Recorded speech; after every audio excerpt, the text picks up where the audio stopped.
Ben 10 was mine and a lot of other people's childhoods. While it may seem like a series full of cool designs and fun action scenes, under the surface, it can be very disturbing. Now, not everything is implied in the canon, so some things have to be drawn out through theories, but they can still be kind of fun to make. So let's go through some Ben 10 theories today, and I'll give my thoughts on them and whether or not I think they're real, or they're absolutely ridiculous. The franchise isn't real is the most common theory amongst the Ben 10 community, and I'm personally of the belief that it was made popular from the Pokemon franchise, with Ash Ketchum Cobra theory. Ben 10 has similar theories from many different perspectives. The first comes from Perfect Day. Perfect Day is an episode in Season 4 of Classic, where Ben is put in a dream scenario to believe that he's having, well, a perfect day. He's put into this dream sequence by the Forever Knights so they can try and get the Omnitrix. Of course, the trio of Ben, Gwen, and Max subdue them by the end of the episode, and Enoch's efforts are left unsuccessful. But what if they weren't left unsuccessful? What if Enoch actually got the Omnitrix, and everything we're seeing in the rest of the series is just Ben's conscious?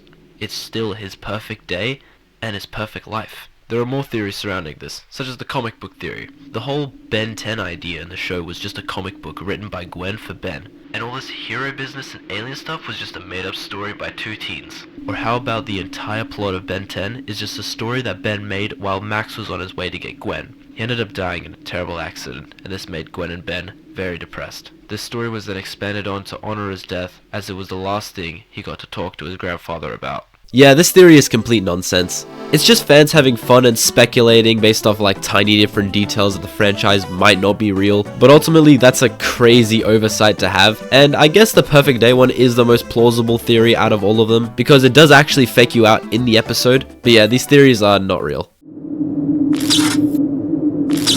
Ben 10 Alien Force, Season 1, Episode 7, titled Max Out. This episode revolves around the Season 1 subplot of the trio trying to find a long-lost Grandpa Max, as both parties are trying to uncover the mysteries of the hybrid invasion. To sum up everything quickly, after Max was found by the trio, he heroically sacrificed his life with a null void projector, turned into a grenade. Everyone thought he was dead. Grandpa Max returned in Season 2 in the null void and revealed that the grenade simply teleported him elsewhere. We continue to see him regularly throughout the rest of the series, but what if that's not actually Grandpa Max? It was quite a big explosion to be just a teleporter, and we don't see what happens to the hybrid that was with Max at the time. And we know of many ways in the Ben 10 series that some people are able to take on different appearances. Is this actually Max? Is this a Lenopen? Is it a Limax? Or is it simply someone wearing an ID mask? This one's a no, but I feel like there is a little bit of truth to it. Like, I love Grandpa Max, but that damn well looked like a grenade. And we do see small hints at the start of Alien Force that maybe Max is trying to hide as a DN alien, where we see this DN alien talking to a general and it's voiced by the same voice actor as Grandpa Max, as he's talking about Grandpa Max. But ultimately, this theory is not real. This theory may sound strange at first, but bear with me, as it will make much more sense later on. We know the Omnitrix is a cool device which can transform the user into different alien superheroes, with seemingly little to no drawbacks. But what if there is a drawback? One that was not foreseen by Ben, until it was too late. What if every time that Ben changes his DNA, it's shortening his lifespan by a little bit each time? Let's go on a little side quest for a second. Have you guys heard of a show called Avatar: The Last Airbender? It's kind of unknown, I don't know if a lot of people have seen it. Anyways, in the first episode, we are introduced to the main character Aang, as he breaks out of a ball of ice 100 years after he was first stuck. While he may look like an ordinary 13-year-old, so to speak, he's actually over a century old. In the sequel to The Last Airbender, The Legend of Korra, Aang is dead at the biological age of 66, due to natural causes and old age. While it seems like quite an early age for natural causes, his 100-year freeze caught up to him, and it made him age a lot quicker, so technically being 166. While not the same scenario, Ben could be aging quicker due to the Omnitrix. I mean, he has quite a decent amount of grey hair in two of his Ben 10,000 designs, despite him being in his mid-30s to early 40s. While, yes, it is common for people to have visible age in their hair quite early, neither of Ben's or Gwen's parents are seen with grey hair, meaning that it's probably not genetic. So, could the Omnitrix be aging Ben faster, and that was an oversight that was never brought to Azimuth's attention? This theory is very much a maybe, as I like the theory and I think it's a pretty interesting idea. But also we can't really draw any details just from the fact that we think he might be aging quicker, since the oldest we ever see Ben is about 42. Though I would like to see how they handle Ben at a slightly older age. Just this theory, not enough information to confirm it. Ben 10 Omniverse introduces many different things, including a new art style, story, characters, and aliens. One of them sticks out the most, however, that being feedback. A newly introduced alien which is said to have been in Ben's arsenals 5 years prior, before he was ripped out of the Omnitrix by malware. This put Ben in a heavily upset mood, almost looking a little depressed. This is also theorized to be the reason that Ben took off the Omnitrix, but it was confirmed that it was false. But going back to feedback, why did this affect Ben so much? Well, it's because he loved feedback, of course. He would exclusively use that alien, even if the situation didn't call for it. Right before malware ripped him out, we see Ben as feedback practicing with his powers on old car batteries. He loved feedback. A little too much. It was almost like an addiction. Could feedback be representing the idea of a drug addiction? And the reason why Ben used him so much was because there was a dopamine rush he got when absorbing electricity? This one, I actually kind of believe this theory. Now yes, some people may say that this theory may be too dark for a children's cartoon, or an 11-year-old might not be able to understand an addiction,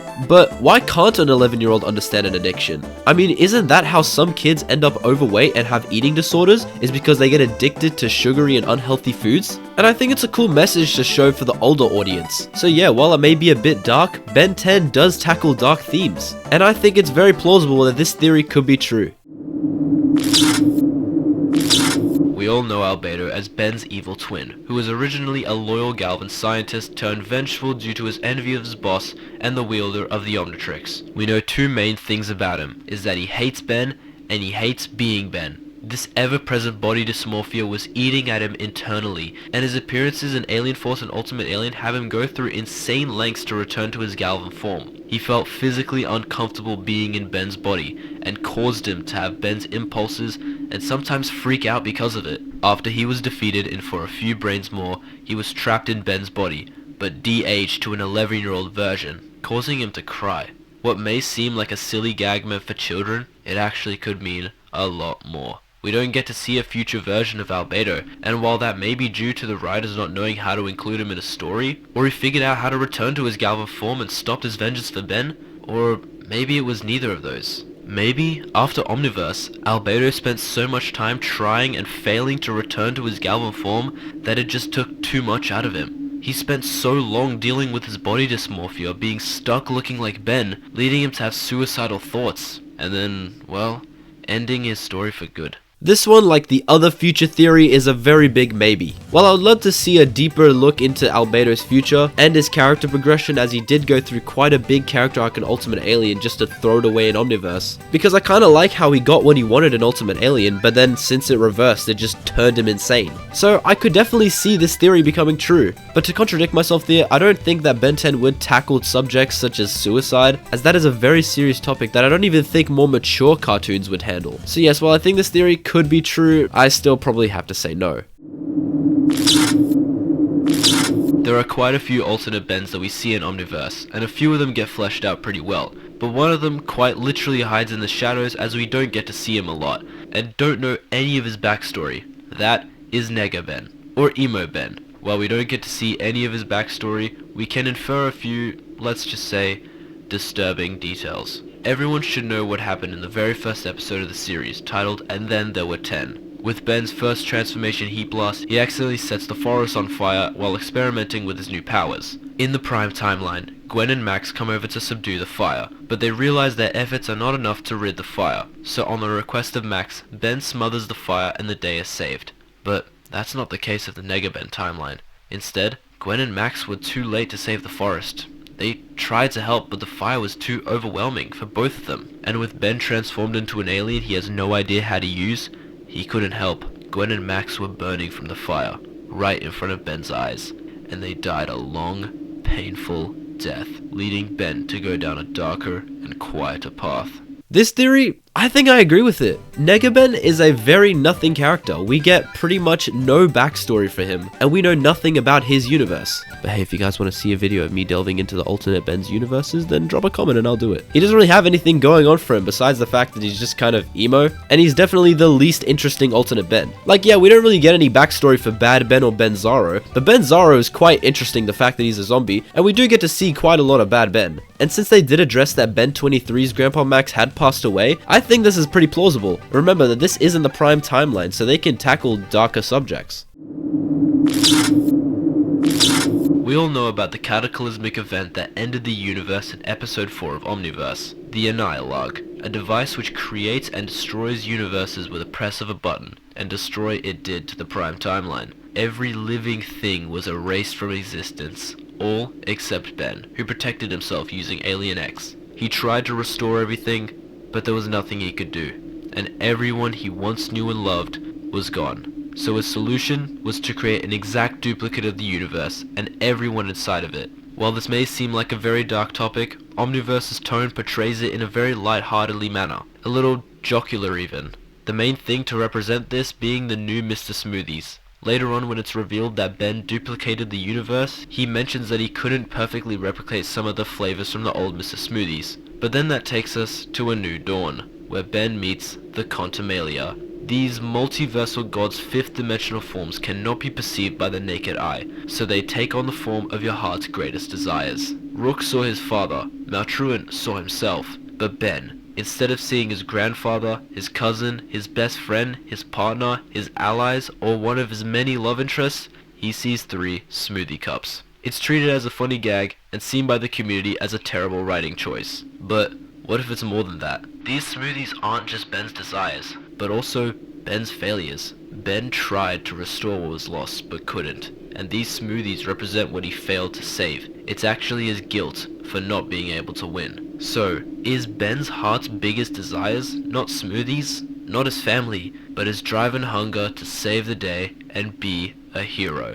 This theory I have quite a lot of thoughts on. Firstly, I have to say, yes, this is a very, very good answer to why Ben sees the Contumalia as a bunch of smoothies. I am personally joined with the community and that I do not like that they made the Contumalia smoothies. I think it was quite unnecessary and could have made the last episode of the series mean a lot more. So this theory I'm all for, and I think it's a great way to answer this question. However, I don't believe that the writers had this in mind. You gotta remember that I didn't find these theories off of the Ben 10 wiki. I found these theories from Reddit posts and my lovely audience who commented on the community post. So if you dropped your theories there, thank you so much. Here's everyone who commented, by the way.